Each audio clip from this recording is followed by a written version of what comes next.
माद्री ने अपने 2 पुत्रों का भार भी कुंती पर छोड़ दिया और स्वयं पांडु के साथ सती हो गई।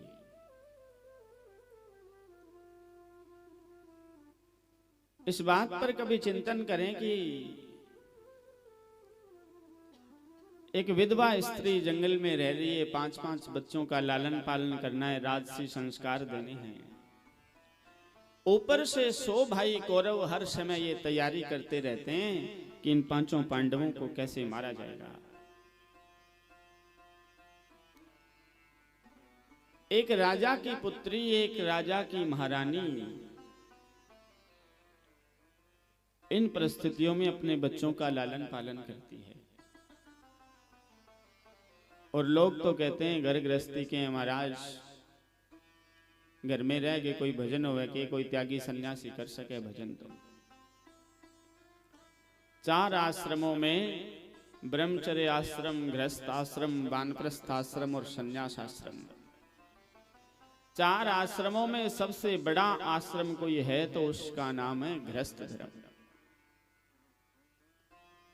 ब्रह्मचर्य आश्रम के लोग, वानप्रस्थ और संन्यास आश्रम के लोग भूख मर जाते यदि गृहस्थ धर्म ना होता। सारे आश्रम गृहस्थों पर ही चल रहे हैं। दुनिया के सबसे बड़े सूरमा ऋषि तो गृहस्थ धर्म का पालन करने वाला व्यक्ति ही होता है। और ऊपर से वो और ज्यादा श्रेष्ठ हो जाता है जो खेती करता है, अपने आप को किसान कहता है। किसान से बड़ा योद्धा नहीं होता। लाल बहादुर शास्त्री जी प्रधानमंत्री बने, 4 फुट के आदमी ने नारा दिया था, जय जवान जय किसान। और किसान अपने आप में एक ऋषि होता है। लोगों को पुण्य करना पड़ता है, किसान की प्रत्येक क्रिया में पुण्य होता है। किसान खेत में बीज बोता है तो जीव जंतु खाते हैं। किसान फसल बोता है तो जीव जंतुओं के हिस्से का अलग निकाल देता है, रखवाली करने वाले के हिस्सा अलग निकाल देता है।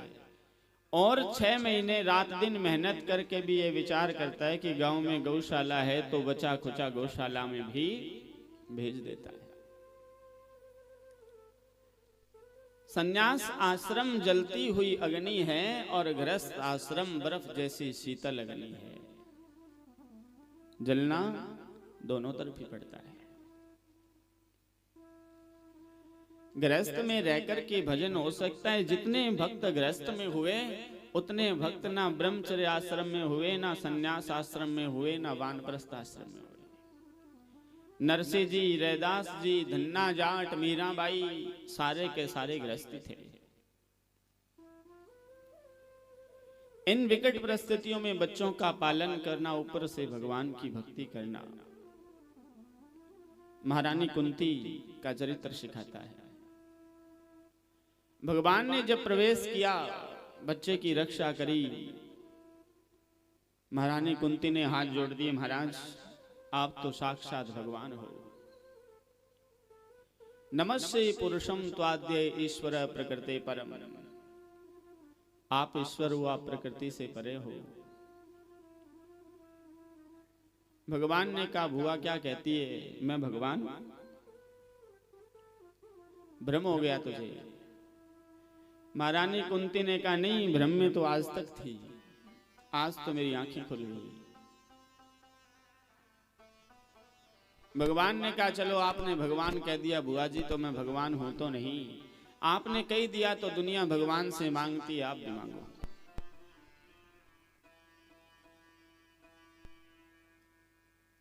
युधिष्ठिर जी से पूछा क्या चाहिए। युधिष्ठिर जी ने कहा, लोग धर्मराज कहते हैं, धर्म का मार्ग रास्ता बना रहे। भीम, अर्जुन, नकुल, सहदेव सबने वरदान मांगे। दुनिया की, संसार की किसी ने एक भी वस्तु नहीं मांगी।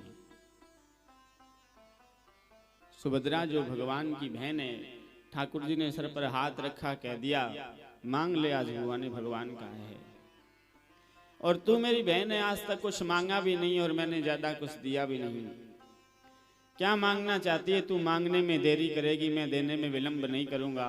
मांग ले आज जो मांगना है, स्वर्ग का राज्य मांग ले वो भी प्रदान कर दूंगा, वैकुंठ मांग ले वो भी दे दूंगा, ब्रह्मा जी बनना है ब्रह्मलोक में वो भी बना दूंगा। सुभद्रा ने हाथ जोड़कर भगवान से कहा, कृष्ण त्वदीय पद पंकज पंजरांते अद्दैव में विशतु मानस राजहंस, प्राण प्रयाण समय कफवात पित्तै कंठावरोधन विधौ स्मरणम कुतस्ते। भैया जी देना चाहते हो तो एक ही वरदान दे दो। माता श्री ने भगवान कह दिया तो आप भगवान हो, तो मेरा मन रूपी राजहंस आज ही आपके चरणों में लग जाए, और कुछ मांगने की इच्छा नहीं होती। दुनिया का उदारदानी परमात्मा देने पर उतरा है, सामने कोई मांगने वाला नहीं है। महारानी कुंती से पूछा, बुआ आप ही मांग लो। महारानी कुंती ने कहा, 3 बार वचन दे दो, जो मैं मांगूंगी वो आप दे दोगे। भगवान बोले, बुआ जी मांगो क्या चाहिए, जब आपने भगवान ही कह दिया तो मांगो। महारानी कुंती ने पल्लू फैला दिया और भगवान से कहा, देना चाहते है तो दुख ही दे दो। भगवान ने कहा, बुआ पेट नहीं भरा, अरे बचपन खुशी से नहीं बीता, युवावस्था भी ठीक ठाक नहीं बीती, वृद्धावस्था भी। महाभारत का इतना बड़ा युद्ध अपनी आंखों से देखना पड़ा, पारिवारिक जन मरते हुए। आज राजमाता कहलाने की अधिकारिणी बनी तो फिर दुख मांग रही है। कुंती बोली, हाँ मुझे दुख ही चाहिए। जब जब जीवन में दुख आया तब तब तू हमारे साथ था। आज मैं राजमाता कहलाने की अधिकारिणी क्या बनी कि तू द्वारिका जा रहा है। भगवान ने भीष्म जी को अंतिम दर्शन देकर के द्वारिका प्रस्थान करने का विचार बनाया था। महारानी कुंती ने कहा, देना चाह रहे हो तो दुखी दो। हनुमान जी महाराज लंका जाकर के आए, राम जी ने पूछ लिया रास्ते में कोई कष्ट तो नहीं हुआ। तो हनुमान जी ने राम जी से कहा, कह हनुमंत विपति प्रभु सोई, जब तब सुमिरन भजन न होई। प्रभु जीवन में और तो कोई विपत्ति नहीं है। जीवन का सबसे बड़ा संकट, आदमी की सबसे बड़ी भूल, जीवन का सबसे बड़ा दुख है जब जीव आपको भूल जाता है। कबीरदास जी इसी बात को अपने शब्दों में कहते हैं, वह सुख के माथे सिल परे जो हरि हृदय से जाए, बलिहारी व दुख की जो पल पल नाम जपाए। दुख के दिनों में ज्यादा याद आता है। और साथ भी केवल भगवान ही देते हैं। भगवान के एक बहुत बड़े भक्त थे, ठाकुर जी की बड़ी तपस्या करी, भगवान प्रकट हो गए। भगत जी ने वरदान मांग लिया, प्रभु आप ये वरदान दे दो, आप 2400 घंटे दिन रात मेरे साथ रहोगे। भगवान बोले, साथ तो रहूंगा पर दिखाई नहीं दूंगा। भगत जी बोले, फिर पहचान के आप मेरे साथ हो। भगवान बोले, जब तू रास्ते में चले ना तो पीछे घूम कर के देख लेना, तुझे दो व्यक्तियों के पैरों के निशान दिखाई देंगे। जब तू अकेला चलेगा उसमें एक तेरा होगा और दूसरा मेरा होगा। भगत जी रोज चलते और रोज पैरों के निशान पीछे घूम कर के देख लेते, 2 व्यक्तियों के पैरों के निशान हैं। जीवन में बड़ा धन कमाया था, बड़ा ऐश्वर्य संपत्ति, घर परिवार भरा पूरा सब कुछ था। समय थोड़ा सा खराब आया, बिजनेस में नुकसान हुआ, घाटा लगा, सारी दुनिया के लोग छोड़ छोड़ के चले गए। समय बड़ा कलिष्ठ आ गया, खाने के लाले पड़ गए। भगत जी ने मन में विचार किया, सब कुछ लुट गया, देखता हूं भगवान साथ है कि नहीं। कच्चे रास्ते में चले तो एक व्यक्ति के पैर के निशान दिखाई दिए। भगत जी ने मन में विचार किया, वाह सांवरिया, तू तो इन दुनिया के लोगों से भी ज्यादा स्वार्थी निकला। पास में सब कुछ था तो तुम भी था, आज कुछ नहीं रहा, दुनिया के लोग चले गए, तुम चला गया। पुनः समय की हवा बदली, रंगत बदली। थोड़े दिन बाद भगत जी उसी स्टेज पर पुनः वापस आ गए। सब बिजनेस हो गया, दुनिया के लोग आने लगे। भगत जी फिर कच्चे रास्ते में चले तो दो व्यक्तियों के पैरों के निशान दिखाई दे गए। मन में बात खटक गई, दुनिया के लोग आ गए, पास में सब कुछ है तो तू भी आ गया। नहीं चाहिए ऐसा भगवान। ध्यान लगाया, भगवान प्रकट हो गए। बोलो भगत जी क्या चाहिए? भगत बोले, बड़े स्वार्थी महाराज, जीवन में सुख आया आप आ गए, दुख आया आप चले गए। भगवान बोले, मैं तो एक क्षण भी छोड़कर नहीं गया, गलती तेरी है कि तू पहचान नहीं पाया। भगवान बोले, जब दुख के दिन थे तब तुमने पीछे घूम करके देखा तो एक व्यक्ति के पैर के निशान थे, जब सुख के दिन थे तो दो व्यक्तियों के पैर के निशान थे। भगत जी कभी इस बात पर गौर कर लेते, जब तेरे दुख के दिन आए थे तो जो एक व्यक्ति के पैर के निशान थे वो मेरे ही थे, तू तो मेरी गोद में था। दुख के दिनों में तो मैं तुझे अपनी गोद में लेकर चल रहा था, सुख के दिन आए तो मैं तेरे साथ साथ चल रहा था। परमात्मा हर परिस्थिति में जीव के साथ है, पर हम ये भूल जाते हैं, हम ये अनुभव नहीं करते। हम कथा में भी जाते हैं तो लोग मुझसे कहते हैं, शास्त्री जी आपकी कथा बहुत बोर है, दिमाग खराब हो जाता है। एक दिन आते हैं, दूसरे दिन आने का मन नहीं होता। मैंने कहा क्यों, मैं कथा ठीक नहीं सुनाता क्या? बोले नहीं, और तो ठीक है, थे टोटका कौन सुनाओ, थे चुटकुला सुनाए करो की कथा। कथा वो भागीरथी है जो निरंतर बह रही है, शाश्वत बह रही है, लगातार बह रही है। समझदार व्यक्ति वही है जो बहती हुई गंगा में डुबकी लगा ले। नहीं लगाई गंगा को कोई फर्क नहीं पड़ेगा, गंगा बहेगी, उसको बहना है। तो महारानी कुंती ने भी कहा, भगवान ने कहा है ही नहीं, सारी दुनिया तो कहती है जो आनंद सिंधु सुख राशि, आनंद का सागर हूं, कहां से दे दूं? दुख मेरे पास है ही नहीं, जो वस्तु मेरे पास नहीं है कहां से दूं? महारानी कुंती ने हाथ जोड़कर भगवान से कहा, बांके बिहारी जी दूर करो दुख मेरा हो, बांके बिहारी जी दूर करो दुख मेरा हो, बांके बिहारी।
उनके सब दुखड़े मिट जावे,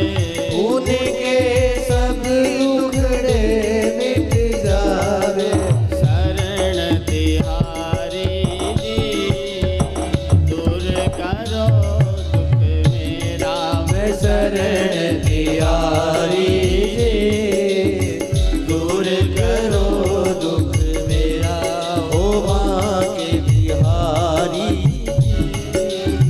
दूर करो दुख मेरा।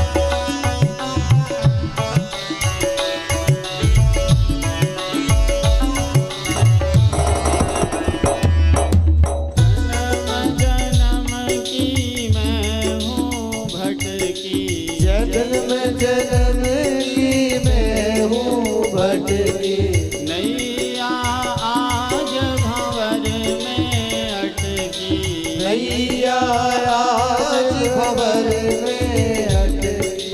पार करो बनवारी दूर करो दुख मेरा ओ बांके बिहारी दूर करो दुख मेरा।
भक्त वत्सल भगवान की जय हो। कुंती महारानी ने स्तुति गाई। भगवान ने कहा बुआ जी दुख दूर कैसे होगा।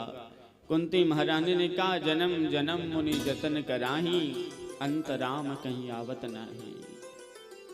सहस्त्रों जन्मों हजारों लाखों करोड़ों जन्मों में ऋषि मुनि तपस्या करते हैं, अंतिम समय में भगवान दर्शन दे दे, फिर भी ऐसा सुयोग प्राप्त होता नहीं है। मैं तो ये चाहती हूँ जब मेरा अंतिम समय आए तो तू दर्शन देने आ जाना। भगवान बोले किस झांकी में आना है। महारानी कुंती ने कहा मोर मुकुट पीतांबर धारी, संग में हो श्री राधा प्यारी, गिरिवर धारी जी दूर करो दुख मेरा। कुंती मैया की जय। भगवान ने हस्तिनापुर से विदा लेकर के द्वारिका पहुंचते हैं। भगवान द्वारिका पहुंचे और इधर उस बच्चे का जन्म हो गया जो उत्तरा के गर्भ में था।